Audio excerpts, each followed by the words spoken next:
Mercredi 18 mars 2020, mesdames et messieurs, bonsoir et bienvenue dans cette édition. Au sommaire de ce journal, démarrage des travaux de nettoyage comptant pour la construction du nouveau marché moderne de Guéman. En santé, nous parlerons de l'accident vasculaire cérébral. Vous aurez des précisions dans cette édition. Voilà pour le sommaire. De nouveau, bonsoir. Les travaux de nettoyage comptant pour la construction du nouveau marché de Guéman à Parakou ont débuté ce lundi 16 mars sur le site choisi pour abriter le marché en question. Une première satisfaction pour les quelques usagers du marché trouvés sur place. Reportage. Démarrage des travaux de nettoyage du site qui abritera désormais le nouveau marché moderne de Guéman. Comme on peut le constater, le tracteur, même dans cette nuit, fait son travail. Un travail qui a commencé pour ne pas s'arrêter, explique un des responsables chargés du nettoyage du site. Effectivement, comme vous le constatez, les travaux ont démarré aujourd'hui. Donc nous avons commencé par décaper le site. Après le décapage, nous allons chercher des bennes et des chargeuses pour rapidement nettoyer le site avant la fin de ce loin. Donc voilà un peu la suite, mais je pense que nous avons démarré pour terminer et non pour laisser des éléphants blancs. Et nous avons longtemps espéré pour que ces travaux puissent effectivement démarrer. Et je pense que les populations comme moi, nous étions impatients de voir commencer les travaux de construction du marché moderne de Guéman.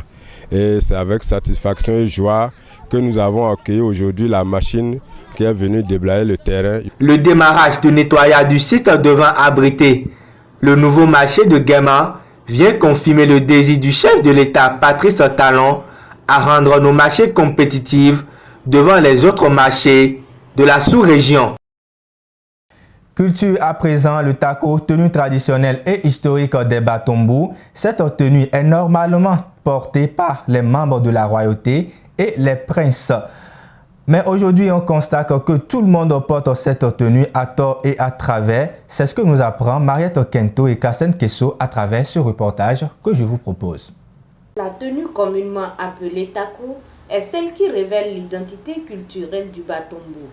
Auparavant destinée uniquement aux princes ou à une dynastie, aujourd'hui, la tenue traditionnelle taco peut se procurer par tous. Taco est donc un grand boubou à manches longues, avec deux fentes, une fente devant, une fente arrière. Le taco, c'est un vêtement des princes. Dans l'ancien temps, si tu n'avais pas pris un titre, un grade, un titre honorifique, un grade dans la hiérarchie de votre dynastie, tu ne pouvais pas porter le taco. Il y a d'autres vêtements que les princes peuvent porter. Si tu n'es pas un prince, tu portes un taco, tu ne sais pas le porter. Parce que le taco ne se porte pas seul. Le taco ne se porte pas seul. Si tu portes un taco seul, ça va te suivre comme un poulet mouillé. Hein? Il faut un dansiki. La tenue taco est très significative pour les princes Batombou. Le taco, c'est l'habit très important chez les Bariba. Et dans l'ancien temps, 3 tacos pouvaient acheter un esclave. Si tu portais le taco que tu n'es pas un prince, mais on t'arrête, on te déshabille. Le taco est une tenue historique dans la culture Batombou. Et c'est grâce à cette tenue traditionnelle et culturelle qu'est née la fête de la Gani. Comme annoncé au sommet, l'accident vasculaire cérébral est une maladie qui fait des dégâts dans nos hôpitaux faute de connaissances face au mode de traitement de cette maladie et aux dispositions pratiques à prendre pour l'éviter. Un spécialiste nous éclaire dans cet élément que nous proposent Mariette Kento et Kasten Kesso.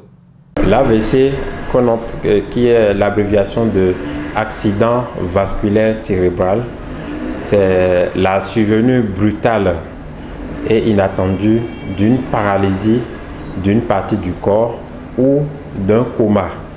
Alors, la paralysie peut concerner la force musculaire ou la sensibilité du corps. La première cause, c'est l'hypertension artérielle. En dehors de l'hypertension artérielle, il y a également le diabète. Le tabagisme au long cours peut conduire également à l'accident vasculaire cérébral. Alors, les conséquences de l'accident vasculaire cérébral sont multiples. il y a un risque de décès chez la personne qui a été victime de l'accident vasculaire cérébral. L'AVC en réalité va exposer à d'autres complications qui peuvent conduire à la mort. Le principal traitement de l'AVC se situe à 2 niveaux. Le premier niveau, c'est la rééducation.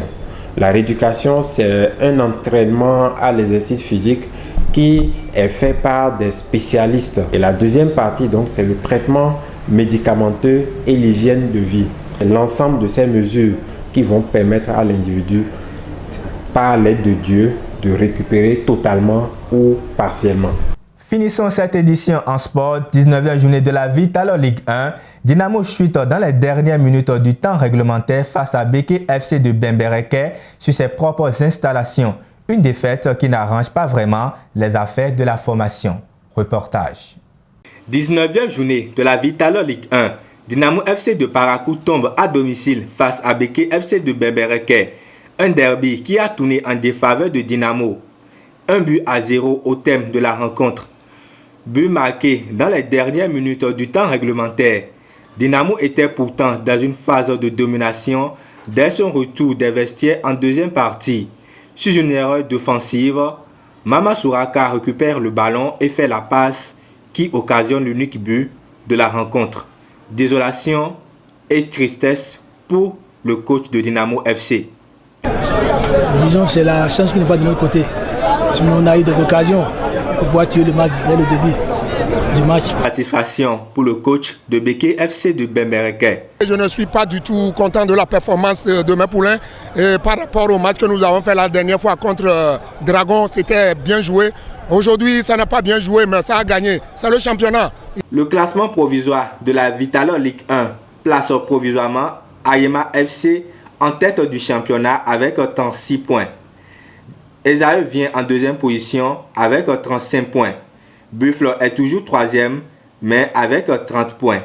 Au bas du classement, on retrouve toujours US Krake qui détient 18 points et UPI ONM qui, malgré sa victoire, reste toujours dernier avec 11 points. Voilà, c'est tout pour cette édition. Mesdames et messieurs, merci de nous avoir suivis. L'information continue sur Koborou Web TV.